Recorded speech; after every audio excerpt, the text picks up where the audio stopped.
Hey Calvary, how's it going today? Good to connect with you. We're excited, of course, about what many of you know coming up this Sunday, September 27th. We're headed inside to have in-person indoor services for the first time in many, many months.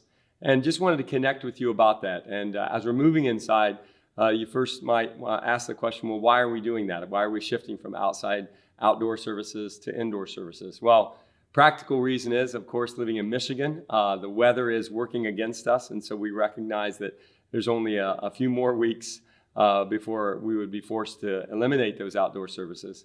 But maybe even more importantly, from a spiritual level, from a theological perspective, we recognize the power of coming together as a community, and we want to facilitate that, of worshiping together as the family of God. And we know that for many of you, the outdoor services and the online streaming services have been a real blessing. But for some of you, though, especially the outdoor services, haven't been an option. And so we're excited to transition again this week into those indoor services. As you can imagine, as we've considered the protocols, the safety protocols and such that we'll be embracing as we do come indoors, there was a lot of prayer. There was a lot of discussion that went into this at the staff level and at the elder level. And we strove for balance, and I do believe we landed on a position related to those protocols and guidelines and requirements. I believe we landed on a position of a place of balance with a lean towards safety. And you might again ask the question, well, why? Why do we land there? I think there's like two main reasons. Number one, we want to demonstrate love for each other. And we recognize that Philippians 2:3 reminds us that we want to consider others more important than ourselves. We also are reminded in Colossians 4:5 that we're to be wise in the way that we act toward outsiders. And so as we consider our love for each other and our call to love our community as well, that's why we've landed at this place related to safety protocols and guidelines that we have.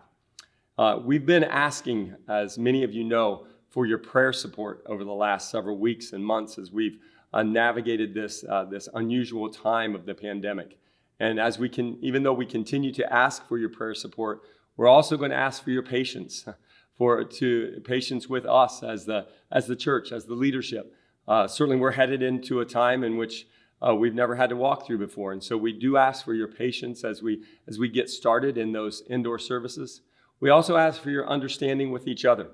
There are people who may not share your exact perspective on everything related to the pandemic. And so we sincerely ask that you would be understanding to one another.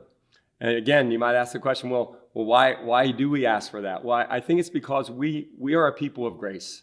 And we're a people of grace because we are people who have been shown that amazing grace from our God, specifically and personally in the gift of his Son, Jesus Christ.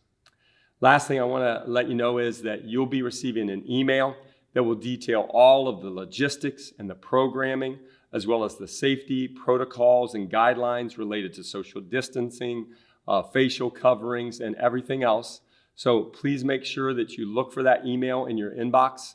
You can also consult our website. You'll find those same details there as well.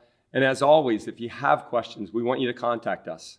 You can contact our executive pastor, Dan Arbeiter, and he'll be happy to answer your questions, provide clarification, or anything else you might need as you prepare for this weekend.